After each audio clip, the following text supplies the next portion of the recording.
Hello mga guys! Nandito po ako ngayon sa iBakey Bank. Dito po ito sa Ansan Station branch. Malapit sa may subway. Lumipat na sila. So, ayan po.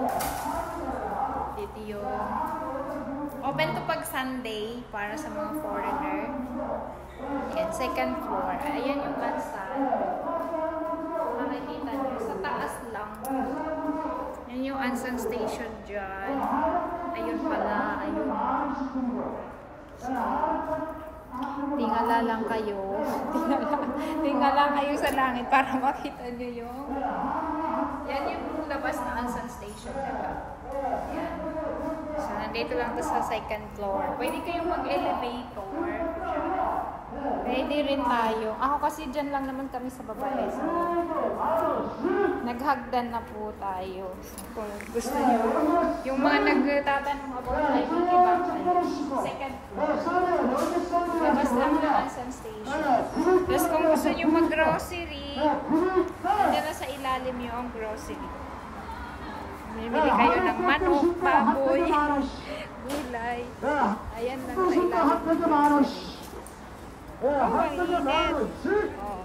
Diba dito ako nyo lagi nakikita maglalay. Ayan yung Ansan Station. Yung shop naman natin, magaling kayo sa iBakey Bank. Dito naman tayo papasok sa loob. Yun. Maliit na way. Siguro nakikita nyo naman na ito lagi sa mga videos. Dyan. Mga bilihan na accessories. So, ito. Mga bilihan din ng cosmetic accessories. Yan. Tapos, ano tayo? Left tayo. Kakaliwa. Ayan ang shop. Mga naghahanap dyan ng maasawa, charot. Ang mga phones. Second hand, brand new, landline SIM, passport SIM. O, diba? Amoy durian kami. Laptop, o kaya gold. O, wala lang tao.